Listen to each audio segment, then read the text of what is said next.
আসসালামু আলাইকুম।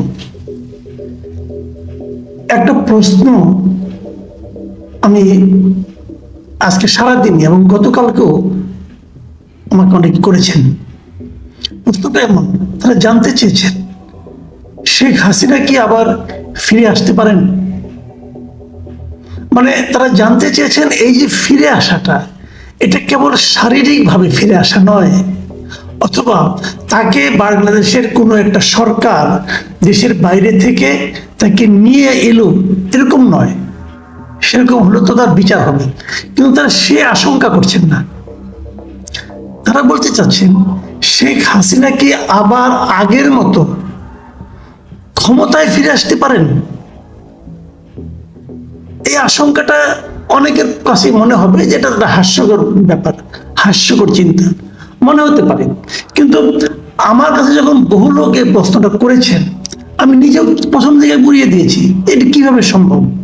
এরকম গণবিক্ষোভের মধ্যে যার বিদায় এবং যিনি পালিয়ে গেছেন, বাংলাদেশের ইতিহাসে এর আগে কোনো সরকার প্রধান এভাবে পালিয়ে যাননি, কাপুরুষের মতো উনি পালিয়ে গেছেন। এরশাদও কিন্তু পালিয়ে যাননি, স্বৈরাচার ছিলেন, পালিয়ে যাননি।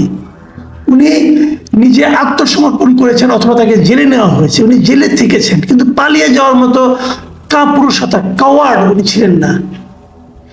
যে শেখ হাসিনা বারবার বলেছেন যে আমি কখনোই পালিয়ে যাব না, আমি মৃত্যুকে ভয় করি না, বড় বড় বাগাড়ম্বর যিনি করেছেন, তিনি শেষ পর্যন্ত সবচেয়ে কাওয়ার্ডের মতো আচরণ করেছেন এবং তিনি পালিয়ে গেছেন। দেখেন, ওনার পরিবারের সবাই কিন্তু দেশের বাইরে। মানে এই দেশটার প্রতি ওনার আদৌ কোনো মায়া ছিল কিনা, ছিল কিনা, এটা নিয়ে আমার সন্দেহ আছে। যাদের এক পা বাইরে থাকে তাদের দেশপ্রেম নিয়ে আমার সন্দেহ আছে। এটা নিয়ে অনেকে অনেক বিতর্ক করতে পারেন, ভাই করেন আপনারা, আমি আমার মতে অটুট।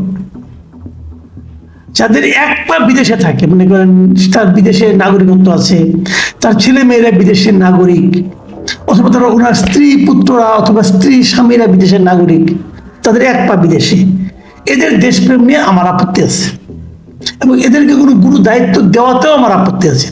যাও তো, ওনার তো ওরকম, ওনার সবাই বিদেশে, বোন বিদেশের নাগরিক, ভাইয়ের বোনের ছেলে মেয়েরা বিদেশের নাগরিক, ছেলে বিদেশের নাগরিক, মেয়ে বিদেশের নাগরিক, উনিও চলে গেছেন, ওনার তো কিছু সমস্যা নাই। কাজে উনি চলে যাবেন, এটাই স্বাভাবিক, কারণ উনি ওনার সন্তান পরিজনকে ভালোবেসে দেশকে নিঃস্ব করে দিয়ে, দেশটাকে ডুবিয়ে দিয়ে, দেশে তার নিজের দলকে ডুবিয়ে দিয়ে, নিজের পিতার ইমেজকে ডুবিয়ে দিয়ে উনি ভেঙে গেছেন, জাস্ট ভেঙে গেছেন। প্রশ্ন হচ্ছে তারপরে কি তার আসার সম্ভাবনা আছে, ফিরে আসার? হ্যাঁ, আমি কিন্তু গত দুদিনের কথা শুনতে শুনতে আমার কাছে কেন যেন মনে হচ্ছে যে বলা যায় না কিছু, চেষ্টা তো অন্তত পক্ষে হবে একবার। চেষ্টা কিন্তু হতেই পারে, চেষ্টা কিভাবে হবে, কেন হবে, সেটা আমি বলি। আজকে সারাদিন সোশ্যাল মিডিয়ায় আমি অনেক কিছু খবর টবর দেখলাম, নানা ধরনের গুজব আমাকে অনেকে পাঠিয়েছেন, এটা কি ঠিক ভাই, দেখেন তো এটা কি ঠিক। কিছু আর্মি অফিসারের কিছু ফেসবুকে কিছু অথবা ইউটিউবে কিছু কথাবার্তা শুনছিলাম, আমি সেগুলো দেখছিলাম। এই যে একজন ছিল জেনারেল জিয়াউল হাসান, যিনি র্যাবেরই ছিলেন, যাকে নাকি রীতিমতো কসাই বলে অভিহিত করা হয়, এবং যেই নাকি গুম করার যে ঘটনাগুলো ঘটেছিল, উনি যখন র্যাবের চাকরি করতেন, লেফটেন্যান্ট কর্নেল ছিলেন, তখন থেকে উনি যে পরিমাণ হত্যার সঙ্গে জড়িত ছিলেন বলে নানা ধরনের কথা বিভিন্ন জনের মুখে শোনা যায়, তাকে কিন্তু আর্মি থেকে বরখাস্ত করা হয়েছে, বের করে দেওয়া হয়েছে। এবং ইন্টারেস্টিং হলো, বের করার পর উনি কিন্তু বিমানে করে চলে যাচ্ছিলেন দেশ ছেড়ে। বিমানে করে চলে যাওয়ার পর সেটা থেকে থামিয়ে তাকে নামিয়ে আনা হয়েছে, তাকে অ্যারেস্ট করা হয়েছে। আচ্ছা, একজন বহিষ্কৃত সেনা কর্মকর্তা বিমানে করে পালায় কিভাবে? কিভাবে পালায়? যাত্রীবাহী বিমান তো ছিল না, সেটা কোনো কমার্শিয়াল এয়ারলাইন্স নয়। কিভাবে পালায়? তার মানে তাকে সহায়তা করার জন্য কিছু লোক ছিল, অনেক লোককে চেঞ্জ করা হয়েছে এর মধ্যে বিভিন্ন গুরুত্বপূর্ণ পদে। এটা সবাই জানেন, একটা স্বৈরাচার যখন টিকে থাকে তখন সে বিভিন্ন গুরুত্বপূর্ণ জায়গায় তার নিজস্ব লোকদেরকে বসান, পুলিশের, র্যাবে, আর্মিতে, গোয়েন্দা সংস্থায় বিভিন্ন জায়গায় তার নিজস্ব লোকজনকে বসাবে, এটাই স্বাভাবিক, এটা সারা দুনিয়াতেই হয়, নিজস্ব লোকজনকে বসায়। পলিটিক্যাল গভর্নমেন্ট যখন থাকে, তার যে রাজনৈতিক দৃষ্টিভঙ্গি তার সঙ্গে যারা সামঞ্জস্যপূর্ণ তাদেরকে বসায়। তো এখানেও বসিয়েছিল। আমরা দেখেছি যে সরকার চলে যাওয়ার মানে হাসিনা পালিয়ে যাওয়ার পর দ্রুততার সঙ্গে বিশেষ কিছু পদে, বেশ কিছু পদে পরিবর্তন এসেছে। আইজিপি পদে পরিবর্তন এসেছে, ঢাকা মেট্রোপলিটন পুলিশের কমিশনার পদে পরিবর্তন এসেছে, আর্মির বেশ কয়েকজনকে এক জায়গা থেকে সরিয়ে আরেক জায়গায় নেওয়া হয়েছে, আর্মির এই মেজর জিয়াউল হাসানকে তাকে পদচ্যুত করা হয়েছে, চাকরি থেকে তার চাকরির অবসান ঘটানো হয়েছে, এরকম অনেক কিছু ঘটনা হয়েছে। সবগুলি কি হয়েছে? সবগুলো হয়নি, সবগুলো সম্ভাবনা। অনেকে তো আবার এমনও আছেন যে চাপে পড়ে অভিনয় করতে হয়েছে তাদেরকে।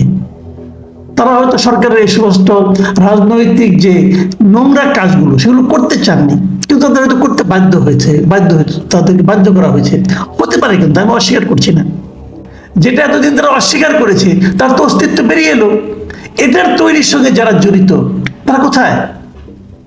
এই দেশে আছে। তো তারা কি আরেকবার চেষ্টা করে দেখতে পায়? তারা তো এদের ক্ষমতা ভোগ করেছে,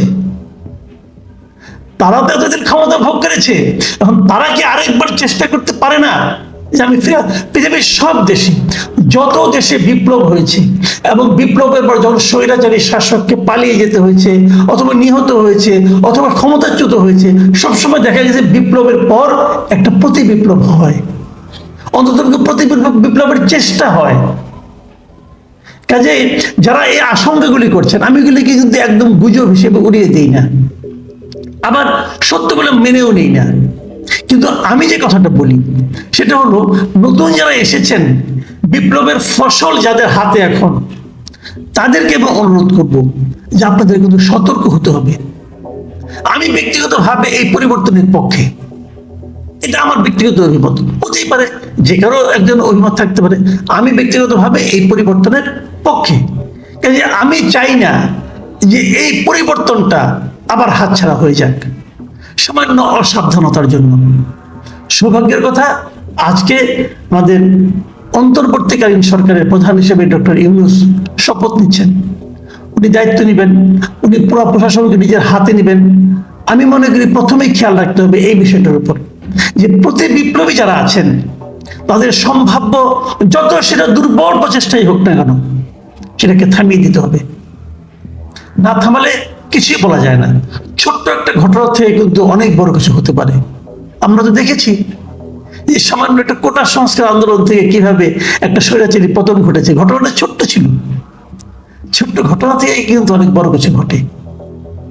প্রিয় দর্শক, আমি কথাগুলি বললাম, আমার মনের কথাগুলি বললাম, বরং আমরা অপেক্ষা করি কদিন, দেখা যাক কি হয়।